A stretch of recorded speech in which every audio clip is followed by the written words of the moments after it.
In a quiet meeting room far from Wall Street, 5 nations plotted to rewrite the rules of the global economy.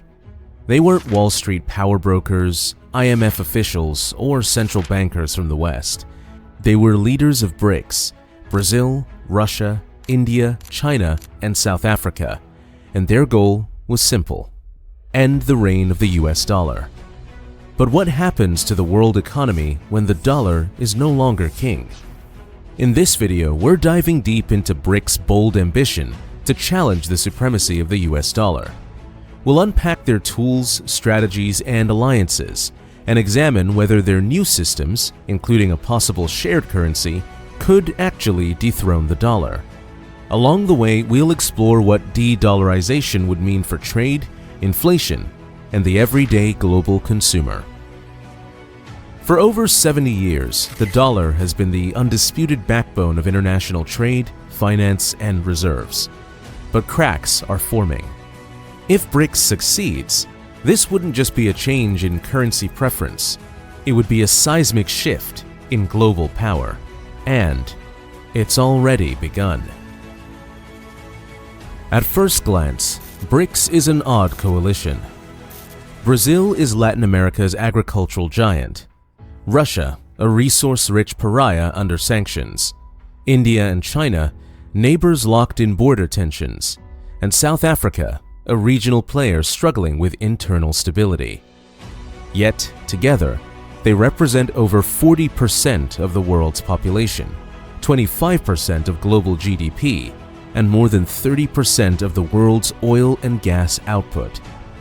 Individually, none could shake the dollar's throne, but together, they're starting to act like a shadow bloc, building institutions, pooling resources, and speaking with one voice. And their message is unmistakable: the world needs a plan B. This rebellion isn't just ideological, it's practical. The dollar's dominance gives the US enormous leverage, from controlling SWIFT transactions to freezing sovereign assets. That kind of control turns financial tools into weapons. Just ask Russia, whose central bank reserves were frozen after its invasion of Ukraine, or Iran, long locked out of Western banking systems. For countries facing similar risks, joining BRICS offers something the dollar doesn't: escape. But talk is cheap, and history is littered with challengers who failed to unseat the dollar. So what exactly is BRICS doing to turn this anti-dollar dream into a functional reality? In the next section, we'll explore the mechanics, gold-backed currencies, parallel payment systems, and the rise of a financial order that looks very different from the one Washington built. Every global superpower in decline is haunted by the same question: what replaces it? For BRICS, the answer is no longer just speeches and summits. It's infrastructure, financial, political, and technological, designed to reduce and eventually replace the dollar's grip on the world economy. And it's already being tested. Let's start with SWIFT, the global payment messaging network used by over 11,000 financial institutions across 200 countries. It's often called the plumbing of global finance. But that plumbing has a shutoff valve, and it's located in the West. When Russian banks were ejected from SWIFT in 2022, it sent a chilling message to others: your money isn't safe if your politics don't align. That's when BRICS accelerated what they'd quietly been building: their own parallel system. Russia promoted its SPFS, System for Transfer of Financial Messages, a domestic version of SWIFT. China pushed the Cross-Border Interbank Payment System, CIPS, designed to settle yuan-denominated transactions. India launched its own Unified Payments Interface, UPI, on a global scale. Individually, these systems are limited, but stitched together, they could become the nervous system of an entirely new financial body, one immune to Western sanctions. But nothing would challenge the dollar like a new global reserve currency. At the 2023 BRICS Summit in Johannesburg, leaders discussed the unthinkable: creating a joint BRICS currency. a single unit potentially backed by gold or a basket of national currencies that could be used for cross-border trade and central bank reserves. This isn't just symbolic. A BRICS currency would allow countries to bypass the dollar entirely while buying oil, gas, and even arms. And it's not just BRICS talking about it. Dozens of other nations, from Argentina to Iran, have expressed interest in joining a broader BRICS Plus framework.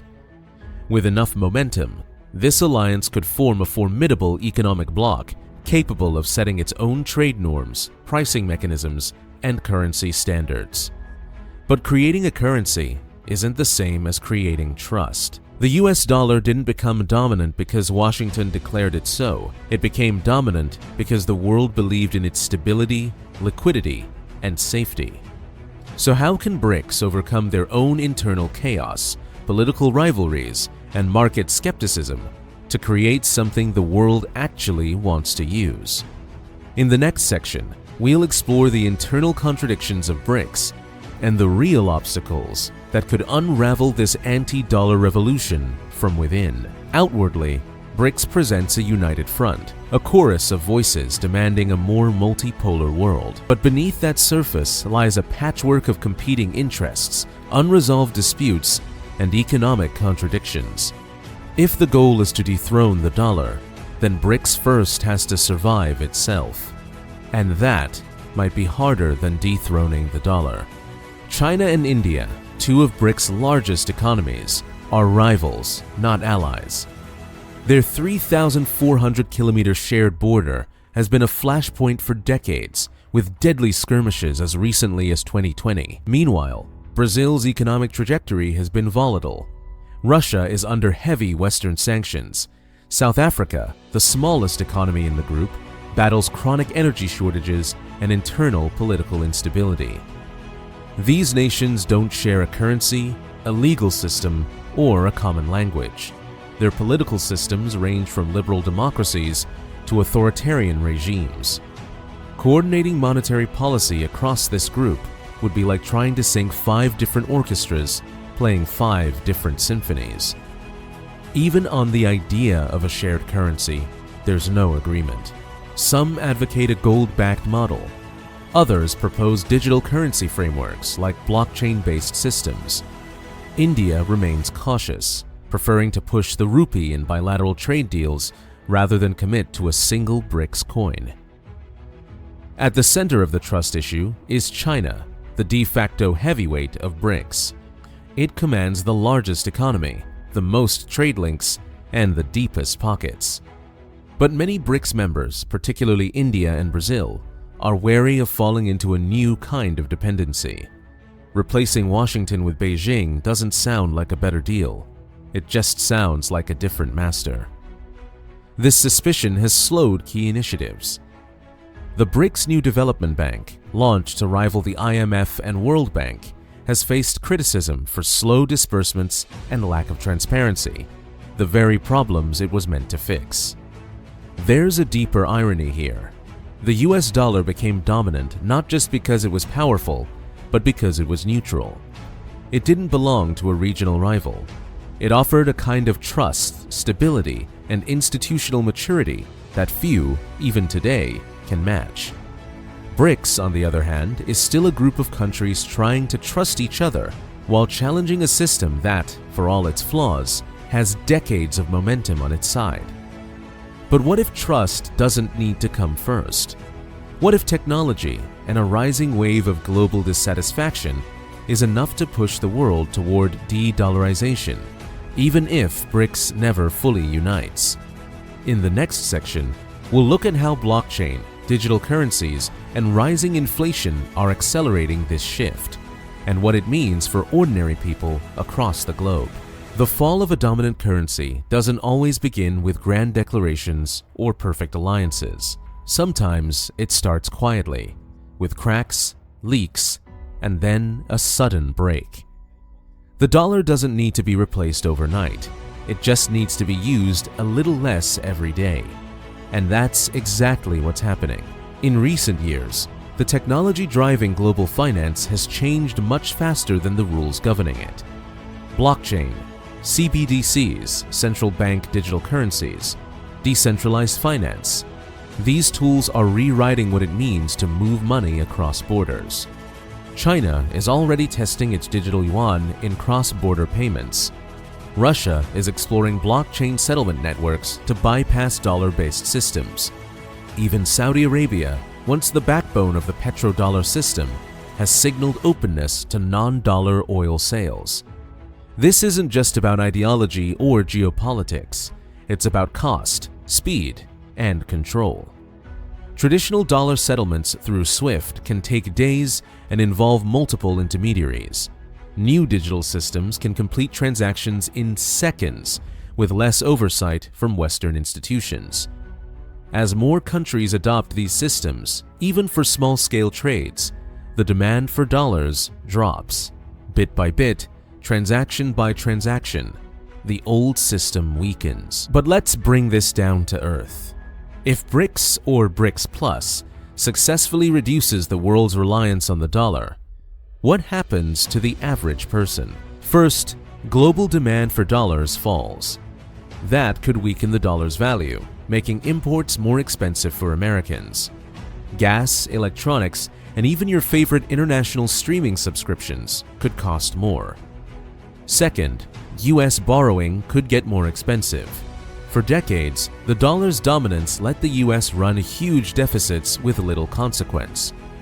If fewer countries want to hold US debt, interest rates may rise, and with them, mortgage rates, credit card rates, and business loans. And third, other currencies and regions could grow in influence. Imagine oil priced in yuan, or a BRICS coin becoming the go-to for international development loans. That would reshape everything from trade routes to military alliances. This isn't science fiction. It's already happening, slowly, unevenly, and often unnoticed. But every small trade deal that bypasses the dollar is a step toward a world where Washington no longer holds the monetary steering wheel. But what does history tell us about the fall of monetary empires? In the final section, we'll uncover what happened in past dominant currencies. So, can BRICS dethrone the US dollar? Not tomorrow, not even next year. But the scaffolding is rising.